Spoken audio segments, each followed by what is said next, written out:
ये कहानी शुरू होती 2008 साल में पश्चिम बंगाल की एक छोटा से गांव में, जहां पायल और ऋषव की दो परिवार एक ही मोहल्ला में रहता था। पायल और ऋषव की घर बस 5 मिनट की दूरी पर था। दोनों बचपन से ही बहुत ही अच्छे दोस्त थे और दोनों की परिवार माध्यम परिवार से था। दोनों बचपन से ही एक स्कूल में पढ़ते थे। वह दोनों की दोस्ती इतना गहरा था कि वह दोनों स्कूल में एक साथ जाते थे और स्कूल से लौटते वक्त एक ही साथ लौटते थे। दोनों में खेलना कूदना, लड़ना, झगड़ना, ये तो रोज की बात थी।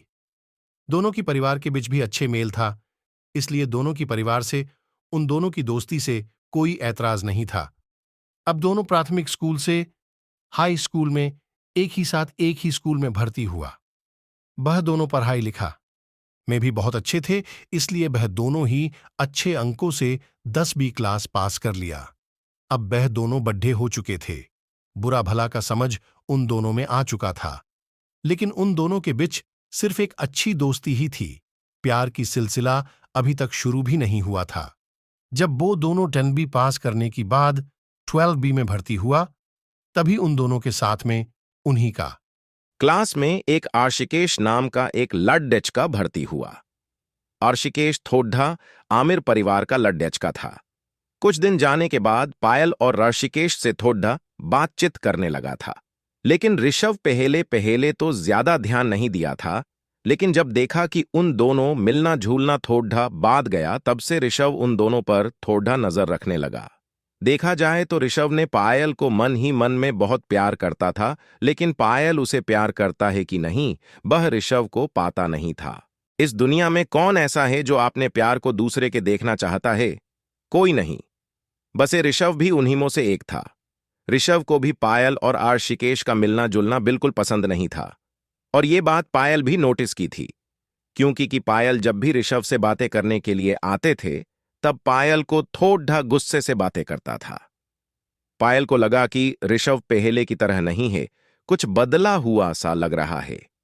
एक दिन पायल ऋषव से पूछा, ऋषव, किया हुआ मुझसे तुम ठीक से बात नहीं कर रहे हो? मैंने कोई गलती कर दिया क्या? ऋषव ने कहा, नहीं तो ऐसा कुछ भी नहीं। पायल ने कहा, नहीं नहीं, मैं तुम्हें बचपन से बहुत अच्छी तरह से जानती हूं। कुछ तो बात है जो तुम मुझसे छुपा रहे हो। बोला ना, बोलो ना, क्या बात है?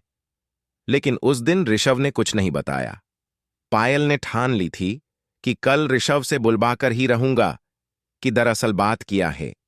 अगले दिन जब वह दोनों स्कूल में आया तो सबसे पहले पायल ने ऋषव को कहा, ऋषव, किया हुआ अभी तुम्हें बताना पड़ेगा, नहीं तो मैं क्लास नहीं करूंगा। पायल ने बार बार कहने पर ऋषव ने बता ही दिया कि तुम्हारा और आर्शिकेश का मिलना झूलना मुझे बिल्कुल पसंद नहीं है। पायल ने पूछा, क्यों? ऋषव ने कहा, पाता नहीं, मगर मुझे पसंद नहीं है। पीएल ने कहा, क्यों, जलन है? ऋषव ने कहा, जलन किस बात की? लेकिन मुझे अच्छा नहीं लगता तो नहीं लगता। पायल ने कहा, ऋषव, मैं और तुम बचपन से एक साथ बड़े हुए हैं और हम दोनों एक दूसरे को बहुत ही अच्छी तरह से समझते भी और जानते भी हैं। तुम्हें क्या लगता मेरी और आर्शिकेश के बीच कुछ चल रहा है? ऋषव ने कहा, मुझे कुछ पाता नहीं, लेकिन मैं किया चाहता हूं, मुझे किया पसंद है। किया तुम्हें पाता है? नहीं ना? पायल ने, ऋषव, जो भी बोलना है साफ साफ कहो, ज्यादा घुमा फिर कर बात मत करो। ऋषव ने कहा, तो सुनो, मैं बचपन से ही तुमसे प्यार करता हूं और मैं तुम्हें किसी के साथ देखता हूं तो मुझे। पायल ने हंसते हुए कहा, बुद्धू, मैं भी तुम्हें चाहती हूं और तुमसे अच्छा हमसफर मुझे और कहां मिलेगा, पागल। और रही आर्शिकेश के बाद, वह सिर्फ मेरा एक दोस्त है और कुछ भी नहीं। मैं तो तुम्हारे अंदर छुपी हुई मेरी प्यार को देखना चाहता था कि तुम मुझसे कितना प्यार करते हो, क्योंकि मुझे पता है कि एक सच्चा प्यार करने वाला आशिक उसके प्यार को किसी के साथ देखना पसंद नहीं करता। वह दोनों आपने प्यार को पाकर बहुत बहुत खुश थे। बचपन से ही वह दोनों अच्छे दोस्त, अब दोनों की रिश्ता प्यार में बदल चुका था। उन दोनों की रिश्ता और भी गहरा हो चुका था। अब पायल और ऋषव की प्यार स्कूल से शुरू होकर कॉलेज तक पहुंच चुका था। पायल और ऋषव एक दूसरे को बेपनाह मोहब्बत करते थे। पायल और ऋषव दोनों ही कॉलेज में अच्छे से पास हो गया था, और कॉलेज से पास होते ही वह दोनों आपने खुशहाल जिंदगी को लेकर ढेर सारे सपने सजाए थे। लेकिन उन दोनों को किया पता था कि उन दोनों की खुशहाल जिंदगी के सपने के बीच एक भयानक तूफान आने वाला है, और ये तूफान दोनों की दिल को झकझोर देने वाला है। पायल ने ऋषभ को शाम को 4 बजे फोन करने की वादा किया था, ताकि वह दोनों कहीं घूमने जाने की प्लान बना सके, क्योंकि कॉलेज में पढ़ाई की वजह से वो दोनों बहुत दिनों से कहीं घूमने नहीं गया था। लेकिन शाम को 5 बज चुके थे, पायल का कोई फोन नहीं आया, इसलिए ऋषभ ने ही पायल को फोन किया, मगर पायल ने ऋषभ की फोन काट दिया। ऋषभ को थोड़ा अजीब लगा, फिर भी ऋषभ ने दोबारा फोन किया, लेकिन फिर से पायल ने फोन कट दिया। ऋषभ ने सोचा कि पायल तो ऐसा करता, लेकिन आज कोई ना कोई तो बात है, क्योंकि ऋषभ पायल से मिलने के लिए बहुत ही उत्साहित था। तभी पायल की फोन आया और कहा कि ऋषभ, मैं आज कहीं घूमने के लिए नहीं जा सकती और सारे बात मैं तुम्हारे घर में आकर कहती हूं। ये कहकर पायल ने फोन काट दिया।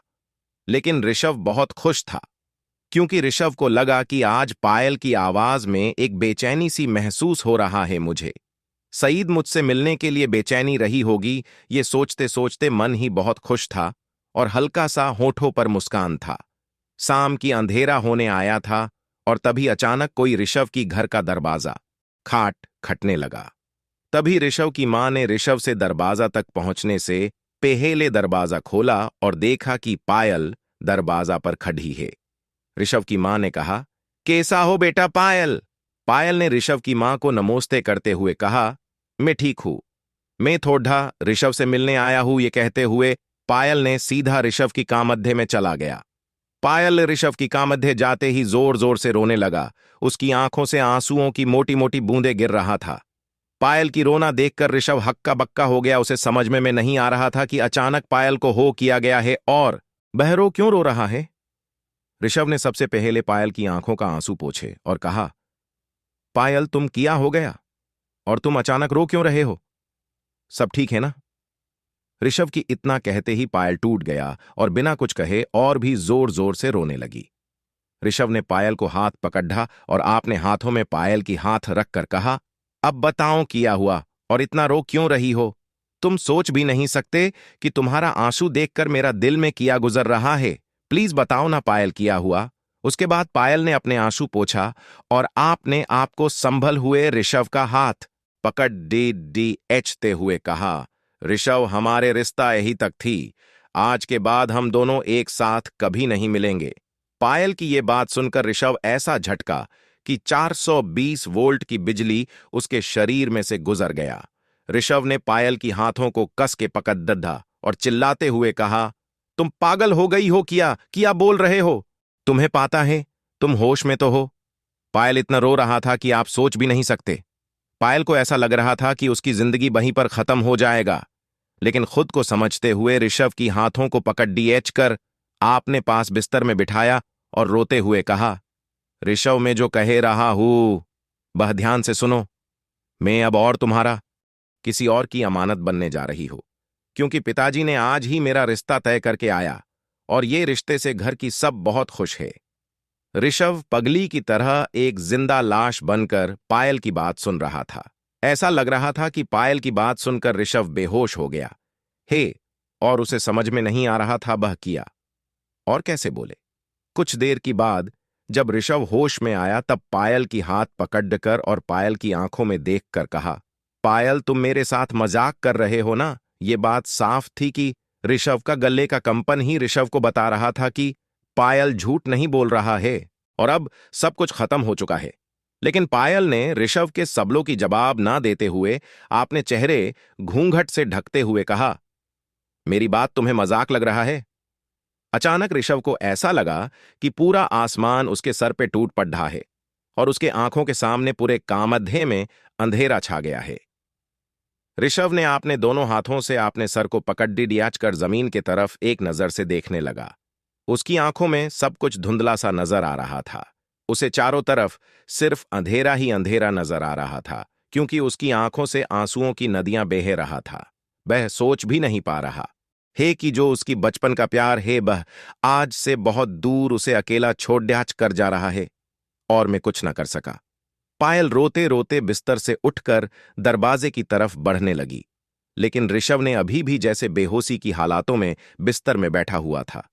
अचानक ऋषभ बिस्तर से उठा और पायल को आवाज लगाए और दर्द भरी आंसुओं के साथ, होठों पे दर्द भरी मुस्कुराहट के साथ पायल की तरफ देखकर कहा, तुम अब यही कहने वाली थी ना कि मैं तुम्हारी शादी में किसी प्रकार की बाधा ना डालूं? पायल ने ऋषभ की बात सुनकर आपने सर को झुकाते हुए कहा, हाँ ऋषभ, मुझे तुमसे यही कहना था कि मुझे तुम पर पूरा भरोसा है कि तुम कुछ भी ऐसा काम नहीं करोगे जिससे मेरा शादी में कोई बाधा आए और मेरी पिताजी का इज्जत मिट्टी में मिल जाए। ऋषभ पायल की बात सुनकर हैरानी से पायल की तरफ देख रहा था और सोच रहा था कि यही था उसकी और हमारी बचपन का प्यार। उसे ये तक पाता नहीं है कि मैं उसे कितना प्यार करता हूं और मैं ऐसा कुछ भी सोच भी नहीं सकता हूं कि पायल और उसकी घर वालों को मेरी वजह से कोई नुकसान पहुंचे। क्या पायल ऋषभ को इतना जानता था? पायल दरवाजे की जाते वक्त पायल ने ऋषभ की मां को देख लिया तय और उसे समझ में आ गया था कि ऋषभ की मां ने हमारे सारी बातें सुन लिया था। पायल ने अपने सर झुकाकर वहां से चला गया। मां ने ऋषभ की तरफ देखा और बेटे की दर्द देख ना पाकर ऋषभ की कामधेनु से आपने कामधेनु में चला गया। ऋषभ को जब जाया की चेहरा याद आया तो उसे उसकी सारे आंसू नकली लगने लगी थी, क्योंकि पायल की चेहरे पर शादी की खुशी का झलक अब ऋषभ याद कर पा रहा था। पायल की मजबूरी ने सिर्फ ऋषभ दिल ही टूटा नहीं, उसका भरोसा भी टूट चुका था।